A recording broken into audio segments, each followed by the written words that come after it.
the dog got a rocking chair on her paw or something. I don't know. What's up, everybody? Yeah. We're live. Dude. So, what you think about Derek Lively, dude? Let's talk about Derek Lively because everybody wants to talk about some Derek Lively. Let's talk about some Derek Lively. All right, man. I'm down with Derek Lively. Uh, First of all, if you're looking at him as a guy that's going to come in and play right away, then you're not understanding what his game is truly. He is a guy that's a great defender. I mean, truly spectacular defender. I think he averaged like 4.7 or almost 5 block shots per 40 minutes. You can block shots out in the perimeter, block shots inside. I mean, just all over the board when it comes to defense. But when it comes to offense, man, when he gets the ball, and I watched enough film on him with Duke that in film and games, when he got the ball, sometimes it was like I don't know how to explain it. It was almost as if he didn't know what to do with the ball. Like he would get the ball and he'd be like, okay, what to do? And that comes with repetition. Like he'll be all right with that, but he needs to learn how to have success on the defensive side or offensive side. The lob threat, he's there. I mean, he is there all day long. You can lob him up. But the thing is that every single time I watched him get the ball in his buckets that were easy, right? What's up, Shane? It was all about lofting, a point guard lofting, a shooting guard lofting him the ball, giving him gift baskets essentially of like, here you go, here's some fruit, here's some vegetables, and here's a pair of headphones. Like that's what the point guards were doing for him, and I like it. I feel like that's exactly what you need. As far as a player that can pick and roll and then roll off of it and go for the lob. You need, but the thing is that as much as I like him, I think of Dwight Howard. Like how much Dwight Howard was great for his time period, and then all of a sudden, the shooting big man has kind of came this way to the point where Dwight isn't really needed in the league, even though Dwight could play in the league.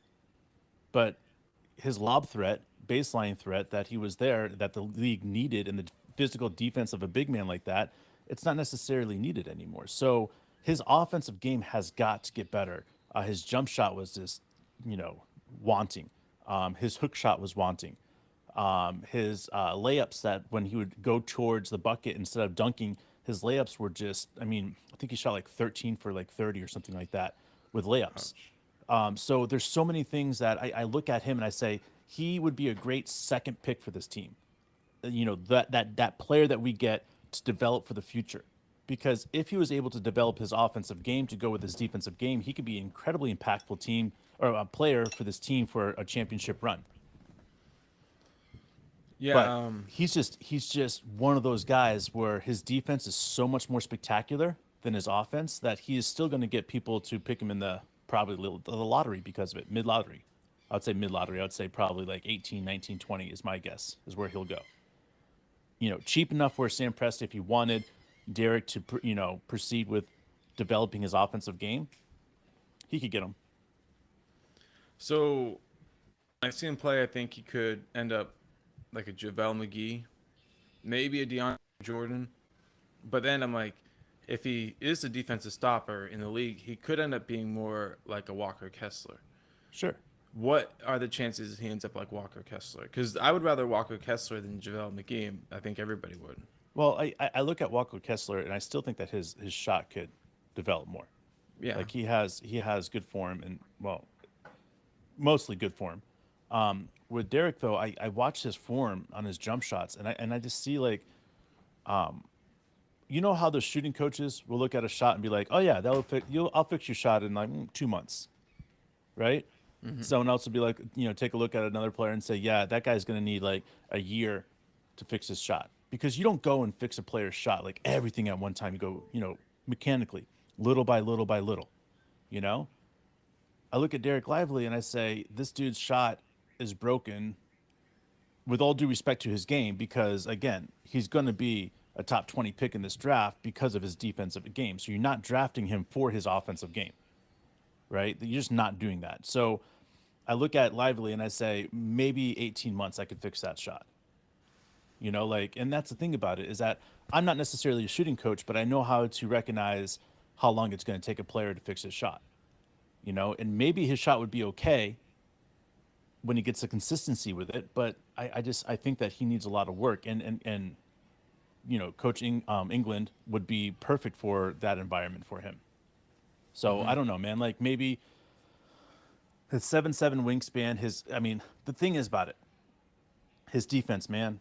Like it was crazy, man. Like What's he up, could Ryan? just stand there and just block stuff. He reminded me of Dwight Howard, the way he blocked shots, like vertically wise. He didn't need a running stop to block him. He didn't need, if a player got around him, he would block him from or if he got around him and he got beat, he would find a way to block his shot. Like he's incredibly gifted like that. And I look at him and I'm like, this would be a great project player. If you're expecting Derek to come on right away and just start playing all the time, like that's great. And he could do that until they start making him shoot shots, which will be game 4 or 5 of him. They're like, nope, make him shoot a shot. Don't let him go baseline. Don't let him get on that step out.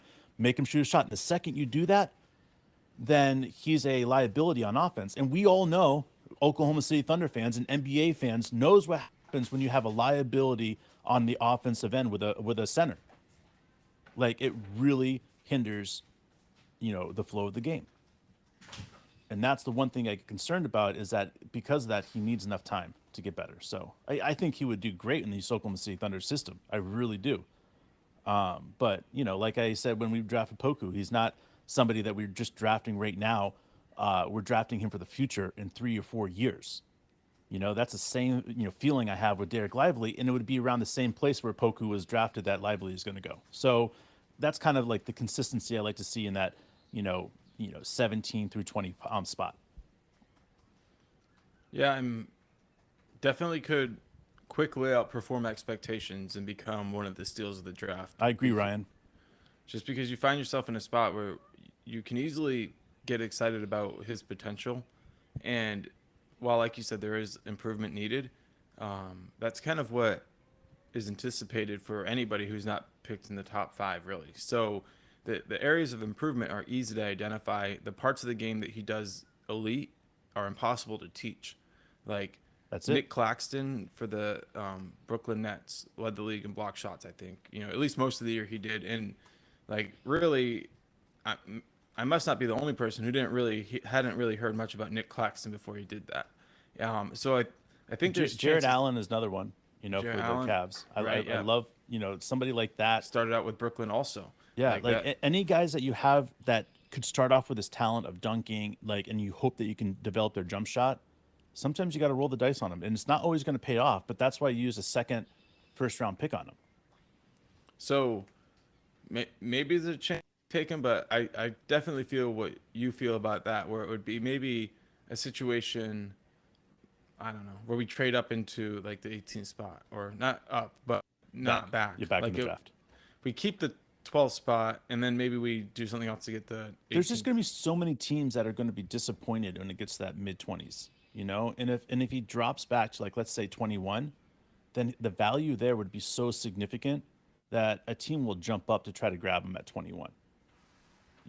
So if I'm Sam Presti, I'm just watching the board, because the price between 17 through 20 is going to be significantly higher than 21 through 25. How do you feel about using a first round pick on a player like him? It depends the value. Like if we Okay. could get 2 highly protected first round picks that we could trade for this pick, that we would probably never see those picks turn out to be even a top, 23 pick. Like most likely they'll just be like second round picks. Then yeah, I would say that's worth it. But to me, like, there's going to be so many good players on this board that we've already scouted. Like if Gigi Jackson's available, if Grady Dick is available. I mean, there's so many guys on this list that like get me excited about the flow and how they fit inside of this organization. I mean, Nick Smith Jr. So for me, I look at Derek Lively again as a value pick if we decided to trade our second round picks and another pick to move up and get that. So I don't know, man. Like it's all about the dice roll at this point with a Derek Lively. But at 12, there's just so much talent there. I mean, there's just so much fucking talent that, like there's going to be somebody that we aren't talking about that we didn't expect to fall that low. Just not, like it's the fact that we were hearing out of Portland that Amen Thompson like is starting to be the favored player there at the third pick. Like shit's strange right now, bro. Like really fucking strange. So I don't know what to say. So you think that means that Brandon Miller is probably favored at number 2? Because I Yeah, think I that do. they would probably pick Brandon Miller over Thompson. I think it's known that he's number 2. Okay. Like I think So Charlotte Scoot is could be in a all free fall. Well, I mean, think about this. So you got Charlotte, right? And Alabama isn't very far. So and they, the conferences are all together there. So they've watched. I can't remember his name now. Brandon Miller, Yeah, right? yeah. He's Alabama, isn't he? Yeah. Yeah. They've watched him. They've watched him develop. So, like, that's an easy pick there for Charlotte. And that's what I've been saying all along, like the second that happened. And then as far as Scoot goes, like, I love having this discussion with people when people are like, Scoot is a number 3 draft pick. You're right. He is. But who is number 3? Who's picking number 3 this year? Right. The one team that everybody's going to scratch their heads and go, what the fuck did they do that for? It's like drafting a quarterback when you already have an all-time great quarterback. Like, listen, and that's, it's going to suck because that means that Houston's going to get a top 3 pick essentially in this whole debacle. Do you think Houston goes with Scoot? If Houston keeps their pick, yeah. I mean, if I were them, if I was Houston, I would feel like, Green is pretty much the guy. I'd rather probably Green than Scoot if I'm Houston. The rest of the NBA wouldn't, but I think Houston's Scoot, kind of been on it. You got to go with Scoot because here's the thing about it, man, is that when has it ever been bad in the history of the game to have 2 really fucking good point guards playing on one team? I mean, I could see them doing it, but I just feel like they need more wings than they need either point guards or here's the thing. bigs. I don't think that they are going to keep that pick. If Scoot Henderson's available, that means that pick is incredibly valuable, right? Right. And if they're trying to build a team, it's easy trade bait for a team that's trying to get rid of a player. Like imagine, I mean seriously, imagine if since LeBron James has been coming up so much, but imagine if Houston was able to talk LeBron James to coming in there and playing. Like that pick right now, then Scoot Henderson pick with AD looks really fucking good. And that's the thing is that like we don't know what's happening in the backgrounds right here. The thing about the Lakers is it's amazing how terrible they've been at picking. They've had the number 2 pick, I think 3 times in the last 10 years or something. It's like Russell, Lonzo Ball, and Brandon Ingram. And they moved on all 3 of those guys. And it's like the number 3 pick just like does probably not sound like a very good deal to the Lakers. Yeah, other but if you get a couple other young players with it and you get some draft picks to go with it, and then you get James Harden and LeBron James to go together, I mean it's a sexy like little team there. But I want LeBron James to go to a team that is going to get fleeced in the West in order to send stuff back. I want a team like Dallas that's going to have to trade everybody but Luka. I want a team like Houston that's going to have to trade all their young assets. So after Harden and LeBron James get injured and are done for the rest of their careers, they have nothing left. Like this is what I want because everybody's like, oh, I don't want Houston or I don't want Dallas to be good. Well, listen, they'll be good for momentarily, for 1 or 2 years, and then everybody gets old and they all move on. And they lost all these picks to try to win a championship.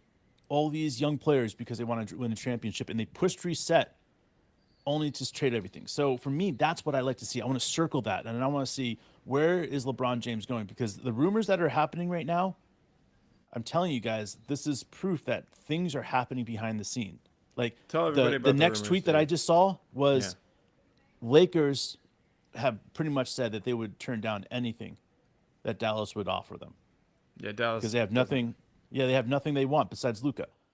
So that's my point, is that the fact they're even saying that, right, and not saying like he's untradeable, we're not trading him, and they're saying the price is way higher. So now the price has been set. People know what the baseline is. The Dallas can't afford it, so a team like blank is going to have to step up if they want him. And So then we you all think know the LeBron price will now. get traded? Dude, I mean, if he doesn't, I don't think he plays next year. Really? Yeah, man. Like, what team does he have around him? AD can't do shit. I thought he was going to be all right, but I mean, he trips and he breaks his finger. Like, and like that's not LeBron-esque. LeBron needs somebody that's going to be dependable, that's going to be able to play, 76 games if needed, and the playoffs. So I don't know. I think I don't know, when Dan. you Unless you're able to get like Desmond Bain and some other guys like that, like they're not getting reset. Desmond Bain, but maybe Dylan Brooks. I just I mean, think Dylan Brooks, yeah, DB.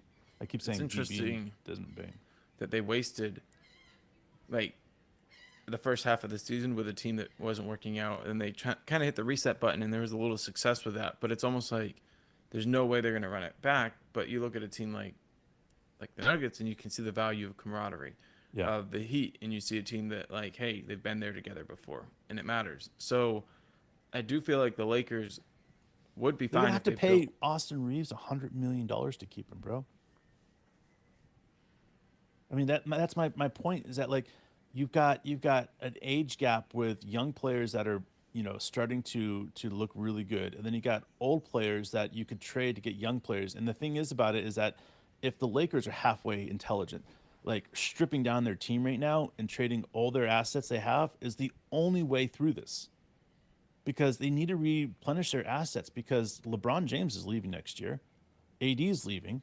I mean, they might be able to get AD to sign another contract, but then you know that he's only going to play one full season in that 4 years he's going to do. So, like, you've got to reset now while everybody's healthy. And I'm happy. It makes me happy because we reset way before them. So we're going to be 4, 5, 6 years ahead of them when they're starting to their rebuild. And if you look at that, the entire West is like that. The top echelon of the West right now. So the last decade where we see the Lakers, we see Golden State, you throw in there the Clippers, like they're all aging. They're just, and it's just a matter. I mean, Suns, they're all aging, guys. They're all getting old. They're all getting to that point where they don't have any draft picks to help them rebuild. So the time's coming when they have no cap space, they have no star talent because nothing, and then they have no picks.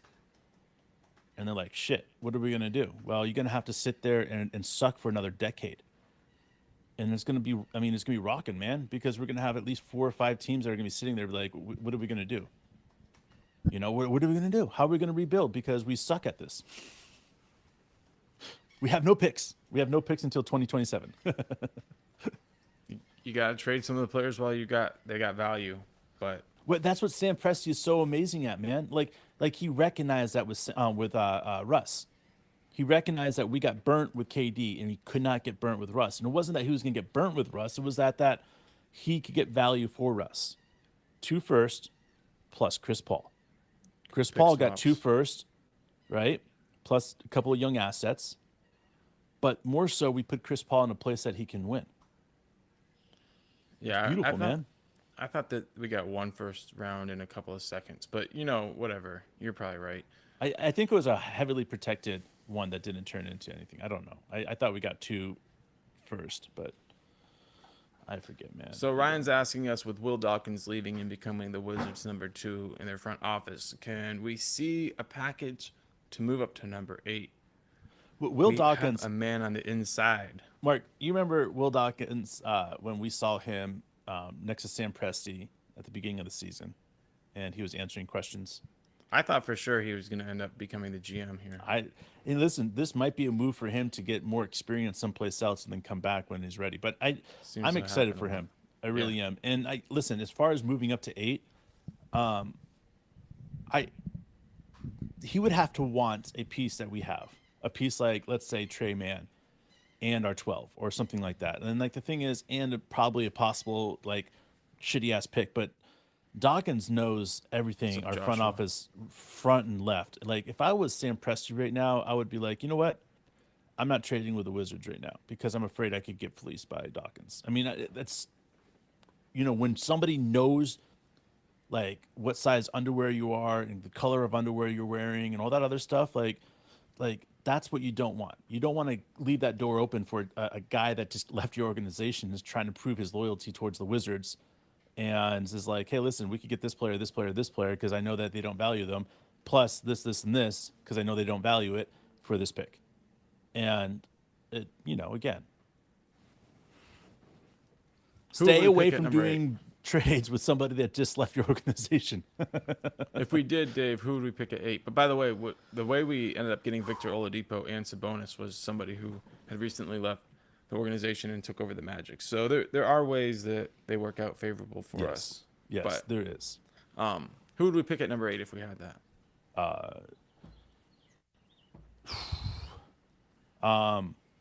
Jarris, man. Jarris Walker, okay. Yeah. If he was available at 8, that's who I would go with. His upside and his up potential is through the roof. We need a stopper that can play power forward, a center position. Houston, protege right there. I really like him. And here's the thing about it too, is that if Scoot Henderson goes 4, right? Mm-hmm. I think that leads the way for him to scoot back, because I really felt that Houston wasn't in love with Amen, and that there was more chance that somebody jumps to number 4, and that player I thought could be Walker at number 4. It jumps Amen, but again, we're not seeing that. So I think this is going to be interesting to see where Jarris Walker goes, and I would love to see him with the Oklahoma City Thunder. All right, man. That's dope. When is the next finals game? Tomorrow. They took 3 days off after, or like 2 days off, between the last one. Normally it's been a day off in between, so it was switched 8:30 Wednesday, so tomorrow night. All right. I'm You got a down with pick? tomorrow night. You got a pick? What's that? You got a pick for the game? Yeah, dude. Heat, man. Oh, really? Yeah. I'm really excited about him. Wow. All right, so ESPN just came out with a prediction, and they still have us with Nick Smith Jr. Okay. And they have Jarris Walker going to number 5, Detroit. It's crazy, man. Have I been getting the twins mixed up? The Thompson twins mixed up? I don't know. I haven't really dug into their games as much as other players at this point. ESPN said Asar Thompson is number 4 and Amen is number 8. Okay. Which again, I need to figure out which twin is which. Coming up next, guys, we'll figure out who is who. Yeah, dude, we need to dig into that. It's been different this year because we don't have a top 6 picks. So in that sense, we've kind of been focused on more of the mid to late lottery. But today, when we were talking about Derek Lively. If you guys missed it, we talked a little bit there about Derek Lively in the beginning. Like, again, his game and the defensive impact that he would have right away would be spectacular. The offensive impact is the one thing I'm concerned about, because the way this offense is rotating and moving, having a guy that can't make a jump shot or shoot a jump shot effectively is the concern. We need to make sure that we keep that mid-level game, fluent. But he is somebody that can impact the game right away on his defensive side. So, what do you think we're gonna get from Poku this year? when he gets back from breaking his arm, Which is hopefully it's ready. It's a shit injury if you're experiencing it, but overall for he'll be able to stay in shape. He'll be able to continue to progress. Staying in shape, eating, all that other stuff he needs to make sure that weight. And the thing about it is too, is you can do a lot of weightlifting even with a broken arm. So he'll be all right. But I look at kind of where he's at, and he needs to be somebody that can average 2.5 blocks a game. Just needs to be. If we need to get him to that elite level defensively for him, because of Chet. These guys need to be able to play on the same court at the same time, and also be able to. Chet needs to be able to come out of the game, and Poku needs to step up. So there's not much defensive change there. So let me ask you about Derek Lively, because sure, Poku, Chet, Derek Lively. How would that work if we had that. Well, I've said for a long time that the big man in the NBA needs to be a big man by committee. You need to have your power forward and center that can be an interchangeable position. That you can go with, let's say, Chet. Chet's going to the center. He's going center for the first 7 minutes of the game. Okay, he's going to play the center on defense, play the center on offense, and then he's going to switch over to the four for the next Frank. 7 minutes, right? And that's his rotation right there. His 14 minutes that he'll play before getting pulled, right? So before resting. So 13, 14 minutes, whatever it is. So playing the center and then the power forward. And then that way you can have Poku and you can have J-Dub and you can have Kenny Hustle. You can have Jay Will, J.R. Ree, whoever else that we have playing at the center or power forward position coming in and rotating in that position. Because it's one of those things where if it's just one player, right? And we know Coach D, he doesn't like just one player there. He wants to know what's the biggest mismatch for the team so we hit the fourth quarter and we can go blitz. You know, it's what Eric Spoelstra is so good at. We're watching Coach D develop into that. So I like it when we're rotating and we're having, 6 guys fill those 2 positions throughout the game. That's what needs to happen. And it also allows J-Dub to cover down and play a different position when Dort comes out of the game or when Shea comes out of the game or when Giddey comes out of the game. So you can just rotate these guys in multiple positions. And I think that's what's so sexy about it. And that's why I look at Lively and I say, if he's not playing the center position, then he has to have a jump shot for that forward position because then he's only playing 7 minutes in his rotation. And I think that's the key is like this rotation that's Sam Presti and Coach D have really worked out because they work hand in hand of getting this is that you have to have that different player in different style just consistently, rotating. And it makes it look really nice, man. It makes it so that these guys know exactly what they're doing, how they're doing it. And it doesn't matter if you're playing power forward or the center position. And we know that Kenny Hustle can play both positions. We know J-Dub can play both positions. Like Josh Giddey, if we needed to, he can play every fucking position on the court. This is what I love about this team. That's why it's so powerful. That's why when we're looking at Derek Lively, it's like, this guy is a great player, but he needs this, this, and this to be able to fit on this team. Because this is what this Oklahoma City Thunder organization is all about. It's this idea of this rotation of players, next man up, yes, but this is to a whole new level. We're getting an irregular game in the season, we're getting 10 to 12 guys rotating in and out and getting serious minutes. Mm-hmm. What other teams are doing that? It's because we're so thick and so deep that nobody can fuck with us. Yeah, dude. For real.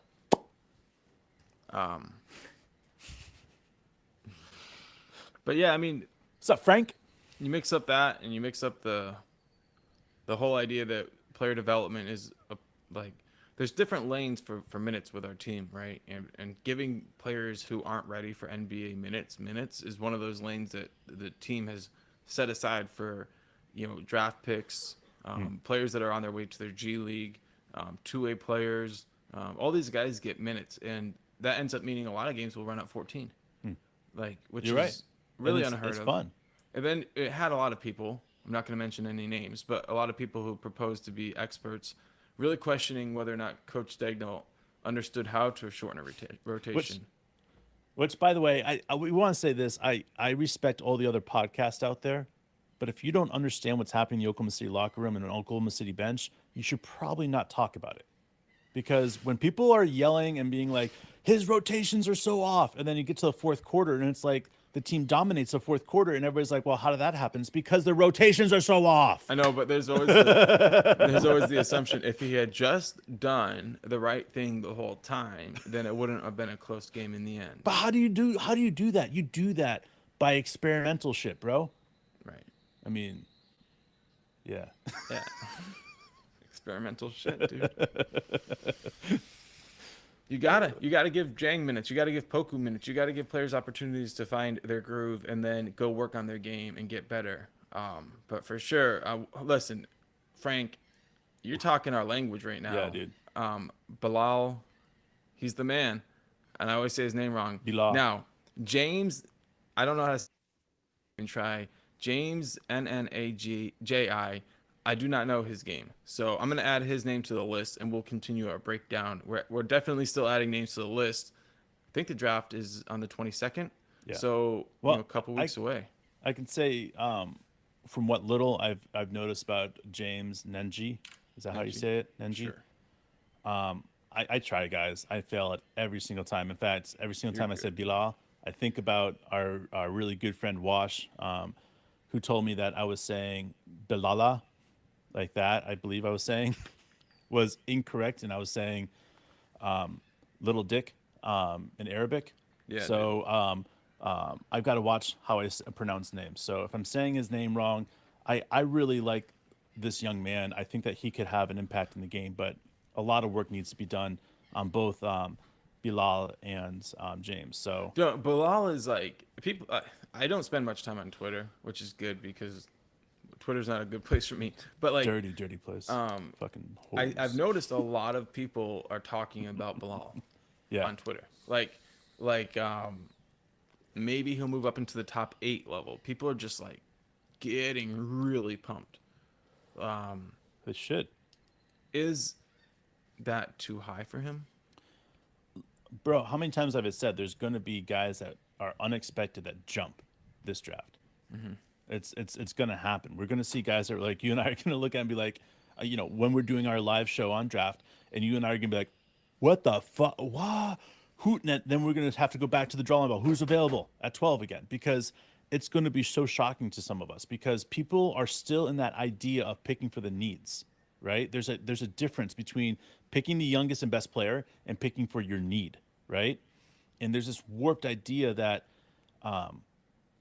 teams are starting to get with Dallas and some other teams that are going to probably pick a guy that maybe needs a little bit more work, and it's going to be like, holy shit, how did this guy drop to number What's 12? up, Sammy? It's just impossible. Sammy, what's up, man? It is impossible. It's gonna That's be right, incredible. guys. My Gaze jersey. Got to show that off right there.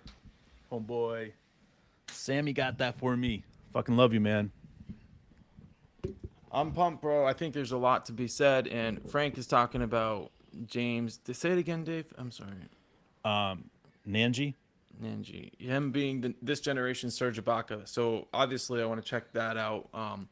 Now we've talked a little bit about a couple of players. One player I want to talk about coming up. Yeah. As soon as possible. I've done a little bit of research on him, which is unusual before we talk about a player. But I'm talking about City Sissoko, who Najee. plays. Najee. Oh, thank you, Frank. City Sissoko plays for Team France. So does Bilal. So does, what's his name? The big guy, Victor. Yep. So does the Swiss. No, I'm not sorry. The new guy coming up, Sar's brother. Yeah, he's Sar's coming brother. up. Yep. Right. We're talking about Team France could have just this upcoming draft 3 players that are picked, including the number 1 pick in the top 15 or top 20. Next year, Sar's brother has a chance to be one of the top picks. What's going on in France? And have you studied City Sissoko's game yet? And if not, let's do that as soon as possible. Yeah, we need to spend time. I want to spend more time before I say anything about him because there's just there's a lot of stuff that needs to be said. But what's happening in France, in my opinion, is what happens when basketball took over the world in the 90s. Let's just be honest. The Dream Team really captivated enough people. So there's a whole generation of people that are our age, Mark, right? That are in their late 30s that really grew up admiring the game at that age, right? And then you have players like Sabonis, Avranis Sabonis, and you have guys like that are coming through the league that like Dirk Nowitzki, that are recharging this young core of players across the world. And then all of a sudden, you see this social media that goes crazy. And I want to say, I feel like a lot of what's happening now is due to what happened with Chet. When Chet, at 16 years old, made Steph Curry look stupid, right? I think at that point, people started watching, saying that these tall, lanky kids are going to be really fucking good. Before that, nobody knew. They were like, well, this could turn into another Boa situation, or George Murison situation where you got this, great giants and they can't really do much, So before then, I think that's what was happening. Now I think the people and the organizations recognized at that moment that the things are going to change. I mean, that was the moment that I started recognizing that, the NBA is never going to be the same. It's this morphing that's going to start happening, and then all of a sudden it's going to be like, wait, wait, LeBron's era is over, and it's what era now? Because whose era is it? Like, it's going to be like that for a while because there's going to be so many dominant, young, tall, lanky players, and it's going to be from France, it's going to be American. It's everywhere, bro. Because these players are spectacular. When I say they're spectacular, I mean I truly mean the fact is that there's this core of French kids that are coming through that it's going to take 20 years for us to truly understand their impact in the world. Yeah. Good point, man. And George has got a good point. Tony Parker and the Spurs. There we go. Yeah, Big you're bonus right, there. man. I love it. And Tony Parker changed French basketball, bro. Changed it like completely. Like he spent so much money giving back to the French community to up the basketball game there. And again, when you have somebody that does that, and you look at, I came with Dirk Nowitzki's impact in the German community. Right. You're seeing all these young German kids that are coming through now. It's because when these guys are taking the money and going back and investing it into the young kids, this is what happens. Like that's why it's so important to invest into your young countrymen. Because now Tony Parker, every single one of those young players are going to go play and they're going to be there for the next 20 years. They're all going to look at Tony Parker. Guess what? All the young players from Australia, they look at Andrew Gaze. Where is that? Right there. They look at Andrew Gaze as being that player. Spur. That's it, man. Like this is it. This is the moment the NBA is changing so dramatically that we are all lucky enough to be part of it. We can either be like, oh, back when the good old days, or we can be like, this is going to be the best generation of young NBA talent that we're ever going to see. Because it's going to take another 30 or 40 years before the time changes so dramatically again. And we see a different young core group of kids that come through. They're like, holy shit, they're defining the whole game yet again. And that's what this is. This is defining the whole game. And we are all on board for some really good times. 100%, bro. Shout out to Shane, Ryan, Joshua, Frank, George, Sammy. Sweet Sammy. We love you guys. Impressed that we trust. We will be back tomorrow, so join us then.